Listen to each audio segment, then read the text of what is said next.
अरे रे अनुपमा अमेरिका गई लेकिन फिर भी जिंदगी में कोई बदलाव नहीं आया। यहाँ इंडिया में अहमदाबाद में भी उसका अपमान होता था और अमेरिका में भी उसका अपमान हो ही गया। नमस्कार, मैं हूं संदीप पंडे और आप देख रहे हैं मेरा चैनल सीरियल और संदीप। आप सभी का स्वागत है। आगे बढ़ने से पहले आप सबसे गुजारिश है कि अभी तक आपने मेरे इस चैनल को सब्सक्राइब नहीं किया है तो कृपया सब्सक्राइब कर लो ने, बेल आइकन को दबा दो ने, ताकि क्या है आपको हमारे वीडियो के नोटिफिकेशंस मिलते रहेंगे और आप सीरियल के मजेदार अपडेट पाते रहेंगे। अनुपमा अनुपमा रो रही थी और तभी उसको मिलने के लिए कोई आ गया और बीजी ने दरवाजा खोला तो वहां सामने अनुज और श्रुति थे। हमको लगा कि ये ले आज मिल ही जाएंगे, लेकिन तब पता चला कि अनुपमा तो निकल गई दीपू के साथ। कहाँ? अपने बेटे तोशु के घर पे, क्योंकि किंजू बेबी यानी कि किंजल ने बुलाया ना, क्योंकि किंजल की बेटी परी बीमार है और दादी दादी कर रही थी। दादी को देख लिया तो दादी की याद आ गई। पहले दादी याद नहीं आती थी, 5 साल तक तो दूर थे ना दादी से, तभी दादी को बुलाने का मन नहीं किया, तभी दादी की याद भी नहीं आई, तभी फोन भी नहीं किया और अब पता चला कि दादी अमेरिका में है तो बुला लिया घर पे और दादी चली भी गई अपनी पोती के लिए, अपने बहू के लिए। चलो ठीक है, अमेरिका में जाकर भी उसको अपना रिश्तेदार कोई मिला है, अच्छी बात है। अपनी बहू, अपनी ब्यूटीफुल बहू मिली है, अच्छी बात है। वो उसकी मदद करने चली गई, अच्छी बात है। लेकिन पता था ना कि बेटा कैसा है, बिल्कुल अपने बाप पर गया है, जो एहसान भूल जाता है। माँ ने कितने एहसान किए थे तोशु पर, उसकी शादी के वक्त उसकी मदद की, उसके बच्चे के वक्त उसकी मदद की, उसको वो लकवा जैसा कुछ हो गया था तभी भी उसकी सेवा की और उसको खड़ा किया, और बचपन से लेकर बड़ा किया। तब तक अनुपमा ने कितना कुछ किया होगा, लेकिन तोशु सब कुछ भूल गया और माँ को सामने देखकर ही बस धुआं पुआं हो गया। हाथ में पैसे थमा दिया और बोला कि ये लो टैक्सी के पैसे, निकल जाओ मेरे घर से बाहर। अब अनुपमा बेचारी अपना अपमान करवाने गई थी। अब ऐसा अपमान तो इंडिया में भी होता था। अब अमेरिका जाने के बाद भी यही सब देखना हम तो नहीं चाहते हैं। हम तो ये चाहते हैं कि भाई अनुपमा अमेरिका में अपना नाम कमाए, कोई बिजनेस करे, कोई काम करे ऐसा कि जिसके कारण उसका नाम इतना ऊंचा हो जाए कि हमारे भारत में जितनी भी महिलाएं अपने आप को अनुपमा के साथ जोड़ रही हैं, जो उसके साथ रिलेट कर रही हैं, उन सबको गर्व महसूस हो और उन सबको भी प्रेरणा मिले कि चलो भाई अनुपमा ने कोशिश की और वो जैसे जीती है वैसे हम भी जीतेंगे, हम भी कुछ करेंगे। लेकिन ये तो बेचारी वही, यहाँ भी यही था, वहाँ भी वही, यहाँ भी लड़ाई झगड़ा था, वहाँ भी लड़ाई झगड़ा, यहाँ भी अपमान होता था, वहाँ भी अपमान। तो फिर अमेरिका गई क्यों? सिर्फ जगह बदली है, सिचुएशन नहीं बदली। अब आगे बदलाव आए तो अच्छा है। वैसे एक अच्छा बदलाव है, लोगों ने जो झलक देखी है वो देखकर खुश हो गए। लोगों को लगा कि हाँ, अनुपमा और अनुज का रोमांस शुरू हो गया। लेकिन ये ड्रीम रोमांस है भाई, सपना है किसी का हसीन सपना। जैसे मुंगेरी लाल के हसीन सपने थे ना, वैसे ये भी हसीन सपना ही है। लेकिन सपने में तो सपने में, अमेरिका की सड़कों पर बर्फीले मौसम में वहां की टैक्सी पर रपट जाने का मौका तो मिला, अमिताभ बच्चन और स्मिता पाटिल की तरह। जी हाँ, गाना कोई और बजेगा लेकिन रोमांस तो होगा अनुपमा और अनुज का। और ये ड्रीम रोमांस देखकर लोगों को मजा आएगा। बाकी अनुपमा और अनुज की मुलाकात तो होने ही वाली है। अभी भले श्रुति और अनुज गए थे लेकिन वो लोग मिल नहीं पाए।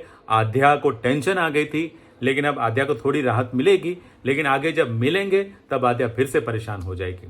वैसे आध्या ने तो सोचा ही था कि श्रुति को बता दूं कि जोशी बहन ही अनुपमा है, और वो बताने के बाद अनुपमा से नफरत करने लगेगी, ऐसा उसको लग रहा है। हो भी सकता है कि जब अनुज और अनुपमा सामने आ जाए और तब श्रुति जो है वो बदल जाए, जिसको अभी अनुपमा बहुत अच्छी लग रही है, जोशी बहन बहुत अच्छी लग रही है, अपनी सी लग रही है। हो सकता है कि जब पता चले कि यही अनुपमा है तो फिर बाद में उसका सब कुछ बदल जाए, हाव भाव स्वभाव सब कुछ। हाँ, बहुत संभावना है, सीरियल में कुछ भी हो सकता है, कभी भी कोई नेगेटिव हो सकता है। अब तोशु देखो, तोशु पहले कभी कभी ठीक था, कभी कभी वो अपनी माँ की बात मानता भी था, उसको अपनी गलती का एहसास होता भी था, लेकिन वापस हो गया ना जैसा था वैसा, कुत्ते की पूंछ की तरह। तो वैसे ही सीरियल में कोई भी किरदार कभी भी कैसे भी रंग बदल सकता है। ये छोटी अनु भी पहले अनुपमा से कितना प्यार करती थी, मम्मी मम्मी करके, वो भी भूल गई कि उसकी मम्मी पहले अमेरिका जाने वाली थी, लेकिन उसी के कारण फ्लाइट में बैठी हुई वापस आ गई थी। लेकिन अब जब वो अमेरिका आई है तो वो अपना दुश्मन मान रही है, कह रही है कि कब चली जाए यहाँ से, जाना चाहिए, इधर नहीं रहना चाहिए, वगैरह वगैरह वगैरह। हालांकि वो जाती भी है मिलने के लिए, देखने के लिए, लेकिन फिर जैसे ही अनुपमा सामने आती है, अपनी नफरत भरी निगाहों से अनुपमा को देखती है। अनुपमा को भी लगता है कि इस बच्ची से कुछ तो है मेरा कनेक्शन, समझ नहीं पा रही है कि यही छोटी है। लेकिन जब उसको पता चलेगा तो जैसे हमने कहा था वैसी बहुत संभावना है कि वो अपनी फीलिंग्स को, अपने ख्यालों को, अपने प्यार को दबा देगी। और अनुज भी गलतफहमी पाल लेगा क्योंकि दीपू के साथ अनुपमा ही ये मान लेगा, और फिर बाद में वो श्रुति के साथ शादी करने के लिए तैयार हो जाएगा और फिर शायद कहानी में ट्विस्ट आए। ये हमारा अनुमान है। आपको क्या लगता है कि आगे क्या हो सकता है? वैसे आप लोगों ने मेरे पिछले वीडियो में बहुत सारे कमेंट्स भेजे और आप में से बहुत सारे लोगों को यही लगता है कि हाँ, अनुपमा त्याग मूर्ति बनेगी, वो अपने प्यार का बलिदान करेगी, त्याग मूर्ति बनेगी, जो पहले भी कर चुकी है वो। लेकिन जैसे मैंने कहा कि यही सब करना था तो अमेरिका गई क्यों? इंडिया में ही बैठे बैठे कर सकती थी ये सब। हम तो अमेरिका में उसको ऐसी ऊंचाई पर देखना चाहते हैं, ऐसी जगह देखना चाहते हैं जहां जाने की हर किसी की ख्वाहिश होती है ना?